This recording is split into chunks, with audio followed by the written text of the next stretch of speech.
The following is one of the darkest chapters of my life so far, as the story of how my first real boyfriend stalked me for about 5 years after I broke up with him. The reason I broke up with him is because I noticed him becoming increasingly possessive and controlling. This worried me a lot, and I was a few years younger than he was, so I decided to get out.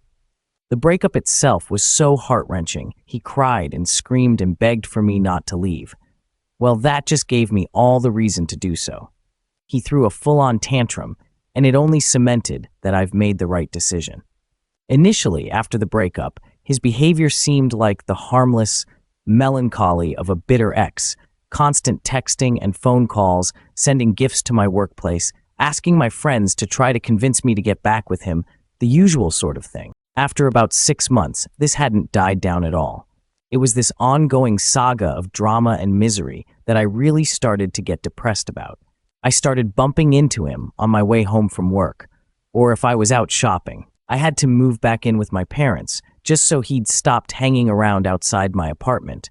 I couldn't leave my job immediately, but moving back in with my parents didn't make a difference anyways. This behavior continued for a few years, becoming increasingly worse, and the police were very reluctant to do anything since they obviously class it as some kind of domestic dispute. I ended up moving out of my parents and into a new place after a few months. I even changed jobs twice, and somehow he always managed to track me down, no matter how careful I seemed to be. I didn't use social media, and even insisted friends of mine not taking any pictures of me in case they posted them on their own social media accounts. I kept my phone number within my circle of friends, but somehow he always managed to get my new number. I ended up a paranoid wreck, thinking that one of my friends had betrayed me. My friend and I had a serious falling out, with me accusing him of prolonging the whole nightmare situation by showing more loyalty to my abusive ex. I called my friend things that no friend should call another. He hung up on me after a medley of curse words spilled from my lips.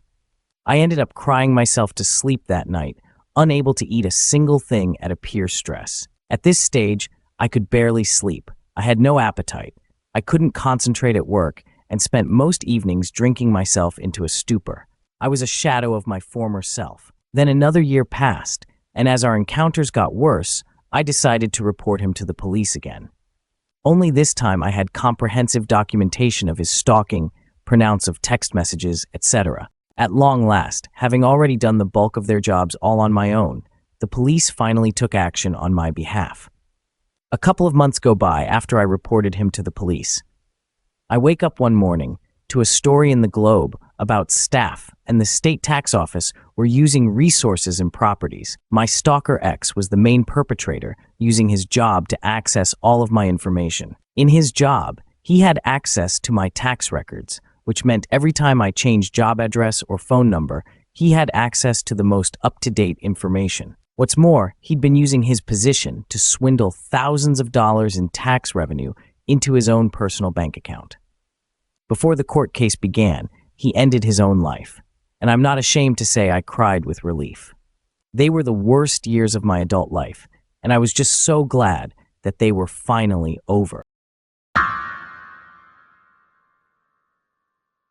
It all started when I was living in Boston as a student attending UMass. I go to log into my university email account one morning, hoping that my requests for a term paper extension had been approved of.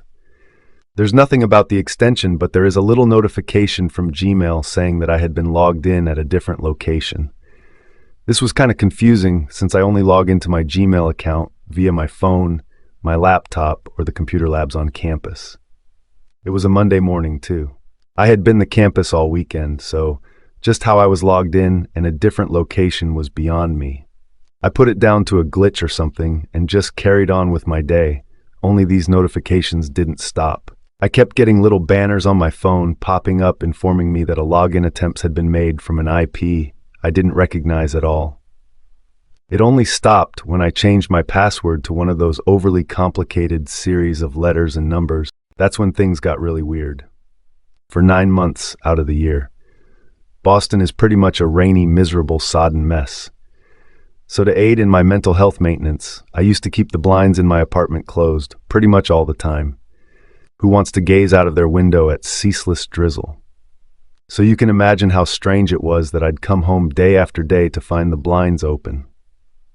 At first, I had furiously contacted the landlord and demanded to know why they were entering my apartment without permission. They flat out denied this, of course, and told me they always gave me 48 hours written warning when they needed to enter the property. I was getting pretty scared at this point, so I flat out asked the landlord who could be entering my apartment when I wasn't there. He paused for way too long, told me to call the cops immediately, then hung up. After the landlord phone call, all the weird stuff just dropped off for a while. I mean, I was convinced that I'd caught the landlord sneaking around my apartment. The fact his solution was to just call the cops told me everything I needed to know. Besides, you confront someone, the thing stops. That's as good an indication of guilt as anything. I get a text one morning from an unknown number. "Look outside," was all it said. I figured it's one of my friends with a new number or something. Nothing to freak out over, so I just head downstairs to the front doors of the apartment building to see who's there. There's no one. Instead, there's a box of chocolates and a dozen roses soaking up the rain. That's when I realized just what had been happening the past month or so. I was being stalked. Stalked day and night by some creepy social moron who had selfishly made me feel like I was the one going nuts. I was furious, way angrier than I'd mistakenly been with my landlord, who I ended up apologizing profusely to when the time came. I took their advice too, and I did finally call the cops, who, despite my skepticism, took my complaints very seriously. Turns out the Boston Strangler still haunts the cops around Boston. Violence against women is something they abhor, almost out of genetic memory. Now, long story short, the guy who was stalking me was the head of the IT department at UMass, and therefore had access to all kinds of digitized files on the attending students. This included email addresses, phone numbers, term time addresses, and a plethora of other information. No wonder they've been able to run rings around me, and they knew me almost as well as I knew myself. He was arrested, and I got a restraining order against him. He was also subsequently fired from UMass and was barred from holding a job with any kind of educational institution for the rest of his life. This happened years ago, but still affects me to this day. In the summer after I graduated high school, I was still living at home. I was up late one night and was packing for a camping trip with my friends. It was unbelievably hot and had the windows open as I sat and folded clothes. It was around 2 in the morning, and the next thing I knew, there was a hand coming through the gap in the screen of my window. I screamed and the hand flew back. I was stunned, but there was a part of me that wondered if it was my younger brother pranking me. I got up and looked out the window and just saw the figure of a man staring back at me. I ran into my brother's room and he was there playing video games. We called the police, who came and searched the area. They found nothing. Warned me and my parents to lock the windows and doors and left. We were all still shaken up, and my mom had a feeling that he would come back. It turns out our mother's intuition was right. She went outside and waited on her back porch. After 20 minutes or so, she saw a man dressed in black slink into our backyard along the tree line. There wasn't a fence on that side, unfortunately. He hid behind a tree for a few seconds and ran to another tree and hid there slowly, working his way towards my house. My mother yelled something to him, and he took off running. The police came back out and again found no trace of him. I never opened that window again, not even the curtains. My parents installed some motion-detecting lights, and that seemed to be the end of that. About 6 months later, my friend and I got an apartment downtown together. We were really excited as this was our first place on our own. The apartment wasn't exactly the best quality, but it was so fun to be living in the city. The downside was that it was street parking only. After a few weeks, my car was broken into. Nothing was taken, but a single rose sat on the passenger seat. It was creepy, so I vowed to be vigilant and safe. I always tried to park close to the entrance near the lights, but often it was difficult to get those spots, and I would often have to park farther away on darker streets. Things quickly began escalating at this point. My car was broken into at least once a week. Most of the time, flour was left, which I always threw on the ground. But once a pair of men's underwear was left, and even more creepily, once a bag of Tootsie Rolls says they were my favorite candy. This made me wonder if the person knew me personally. I started to become suspicious of everyone. There was a laundry in the basement of the apartment, and one day I went down to get a load that finished drying. As I started folding, I realized all of my undergarments, bras, and underwear were gone. Another week, I had a male friend over from school, and his tires got slashed during the visit. By the time the first letter arrived, I had already started making plans to move elsewhere. The letter described a love for me that had been going on for years. He noted things that proved he had been watching me closely. I arranged for another friend to take over my lease, and I moved in with another friend on the other side of the city. It was a secured building and had an underground parking garage that was only accessible to tenants. I felt much more secure, and the extra money spent was well worth the peace of mind. Things were quiet for a few months, and then my roommate got a boyfriend. Most of us were wary of Leah's new boyfriend from the beginning. For one, they met on MySpace after he reached out to her. Another reason was that her new boyfriend, Alex, was extremely good-looking, and while Leah was a wonderful person, she wasn't the type you would typically expect someone like him to date. Leah was thrilled she had never had a boyfriend and really felt like he was her Prince Charming. I thought he was weird and creepy from the beginning. Alex was on the quiet side and always seemed to be sporting an uncomfortable, leering smile. It was difficult to carry on any sort of conversation with him because he would always make it weird with some random facts that were completely unrelated to what we were talking about. I had deleted my MySpace when the initial stalking began, but I created a dummy account to learn more about Alex. It didn't look like he really knew any of his friends in real life. They were only pictures of himself, and the rest of the information was vague. My friends and I gently tried to discourage her from seeing that he technically hadn't done anything wrong, but he was just so strange. She would immediately get defensive and would shut the conversation down. Alex started to spend more time at the apartment, and I found myself finding any excuse I could to avoid coming home. One day I came home from work and found Alex on my couch alone drinking a beer.